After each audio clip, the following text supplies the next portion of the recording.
My pinky nail is long.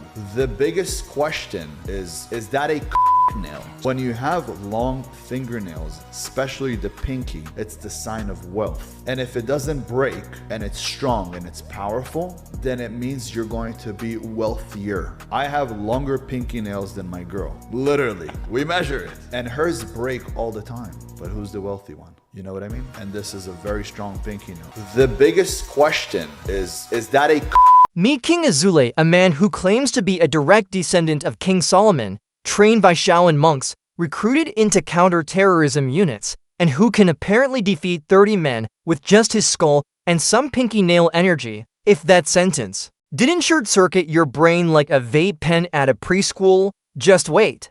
Because this story gets so bizarre, so unhinged, that you'll be asking, is this a motivational guru?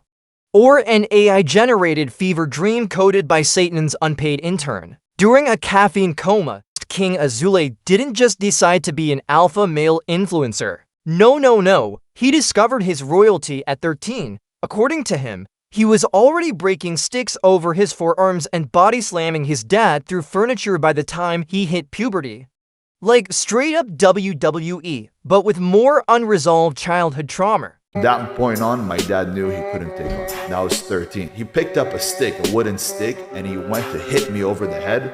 And I did this, and it broke. And then I took it out of his hand, threw it on the floor, kicked him in the leg, picked him up, and threw him on the coffee table. And that was just the beginning. After launching his dad through a piece of IKEA like he was playing Mortal Kombat, Family Therapy Edition, he stumbles into a Chinese restaurant where the owner takes one look at him and apparently goes, "That boy, kung fu prodigy." The owner then clears out the tables, skips the sweet and sour chicken, and teaches Azoulay ancient martial arts because of course he fucking does. Do you know that the Shaolin monks don't ever in their life? How did you even get connected with them? When we came to the US, I started eating at a Chinese restaurant. The owner was, for me, Master Shifu. When I used to go there, eventually the owner fell in love with me. And he said, that kid is special. And I would come to him, and before I would eat, he would move all of the tables and he would teach me Kung Fu. And I was 10 years old. So I learned how to move with like Kung Fu, you know? Yeah. It was different, and I loved it. And that inspired me because I said, I'm gonna be like Bruce Lee. And I would come there every day and I would train after school. Then after I would have my beef and broccoli. And from there, when I got older, I said, I really wanna go and train with the Shaolin monks. First of all, they don't accept you. Today they do, by the way. You get paid to go there. How did you get in? You have to wait outside of the temple. When they let you in, they teach you things that are unbelievable. Then he allegedly travels to train with the Shaolin monks themselves. But not to find inner peace or balance. No, he says they taught him to headbutt walls. After many years of training my shins and my elbows and my knees to become indestructible, I went to train in China with some of the Shaolin monks. And they explained to me that the strongest part of the body is actually your skull. And if you train your skull for about an hour a day, bang it against the wall, after a year it becomes 4 times thicker than it really is. Which means that you become unstoppable, indestructible. You could punch them, you could kick them in the head. All they have to do is turn the head to wherever you're hitting, and they will break any bone in your body. Let's just pause and appreciate the logic here. Real warriors meditate for hours. King Azoulay just headbutts enlightenment into existence like a fucking Dragon Ball Z character on bath salts, except without the budget or the dignity. But Kung Fu wasn't enough. Azoulay takes a sharp left turn into international espionage. For over a decade, he claims he worked in counter-terrorism. Top secret, of course, except for the 10 times he casually mentions it online. I used to work in counterterrorism for over a decade. Remember that? When we talked? A long time ago? Yeah? No. Yeah. When we talked a year and a half ago, I told you I worked in counterterrorism for over a decade. So for me, I wasn't allowed to be even on social media or any of these things. And even today, I'm not allowed to even speak about what unit I was in, things like that for the next 5 years. I can't share it with anybody, but there's a lot of people out there that would say, now that's where I'm calling bullshit.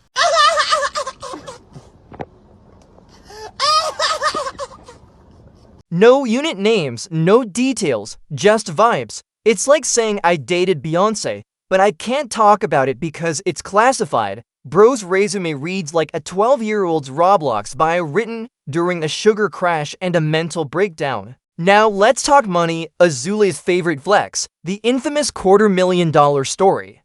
According to him, he called a bank and casually asked for $250,000 for a podcast prop. Yes, a prop. So I called my bank, and when I called them, I asked for $250,000. Now, for me, $250,000 is not much money. As you guys could understand, $250,000 is not much money. When I called the bank and said, hey, I'd like to pick up $250,000 because I need it for my podcast, I want to show a little bit of money. They said to me, well, we're probably going to need for anything over $20,000 to make an order, which will take about 3.5 to 4 weeks to arrive. Then we're going to need an armed guard that's going to meet you, walk you to your car, and make sure that you drive away with the money. So then I said, look, I need just $250,000 and it's not that much money. And the bank pretty much told me, Ben, it might not be a lot of money for you, but it's a lot of money. So I told him, look, if you get me $250,000 in 4 weeks, it's fine. I'll wait. It took about 5 weeks, and that's why we delayed this podcast, for me to receive $160,000. The bank was like, sir,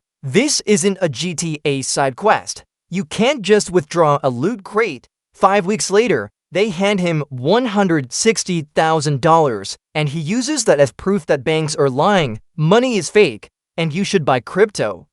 That's all they were able to scrap. That's a bunch of bullshit. That means that I have money in the bank that doesn't exist. And then I come to find out that only 3 to 5% of the money in the economy is physical money. The rest of it was digital money in all the centralized banks. So going decentralized and into crypto and Bitcoin, that's something that brings the power back to the people, because as we know, in 1929, there was the Great Depression, and it looks like if they keep printing out money and the banks don't have money, anyone who does have money in the bank might just end up not being able to get his money. This isn't financial advice, it's financial fan fiction written by a man who thinks monopoly money is a legitimate asset class.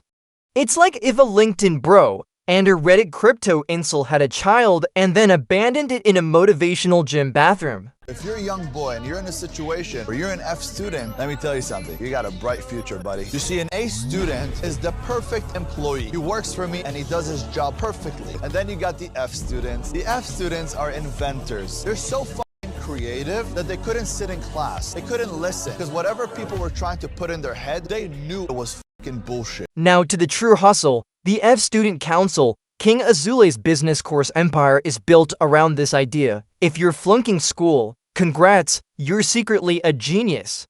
But only if you subscribe to his only grind. Hey babe, Yes, why do you love me so much? because you're a student. Hey babe, how you're so fit? Because I was an F student. I didn't stop fighting.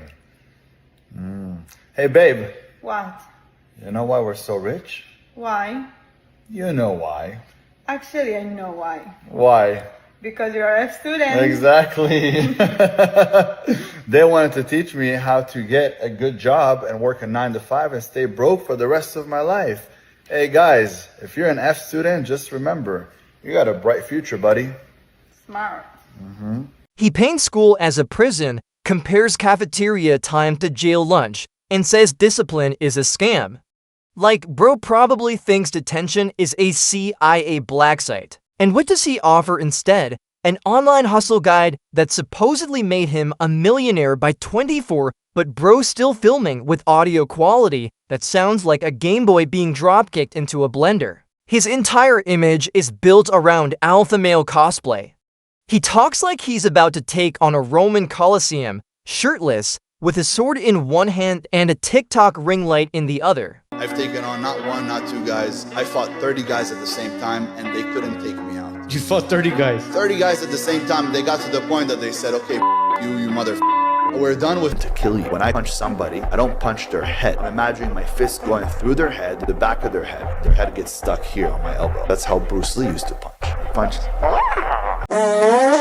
Let's be real, if you told me this man's life was written by ChatGPT after getting hit with a crowbar, I'd believe you. He's got the diet of a barbarian, the wardrobe of a nightclub magician, and the ego of someone who thinks women swipe right for delusion. On the table.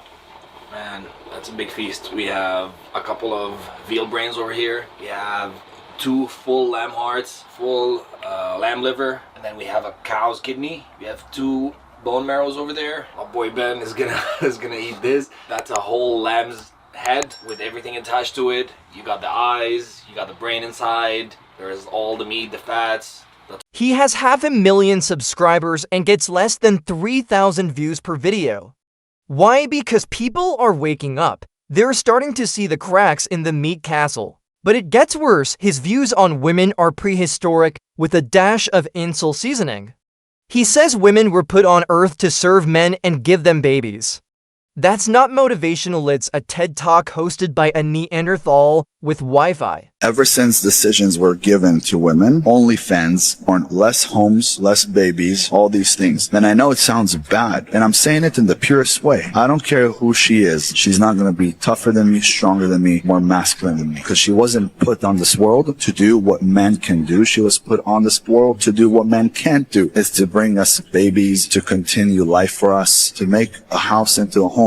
If you enjoyed this video, smash that subscribe button like Azoulay smashing his skull into drywall. Drop a like and turn on notifications so you never miss. And if you made it this far, comment skull thickening therapy changed my life, so I know you survived this spiritual colonoscopy. In the end, King Azoulay is the final boss of fake gurus, loud, overconfident, and so full of shit you could bottle him and sell it as organic fertilizer. So if you're ever tempted to follow someone just because they scream loud enough or flex hard enough, remember, real leaders don't LARP as cartoon villains, they just live it.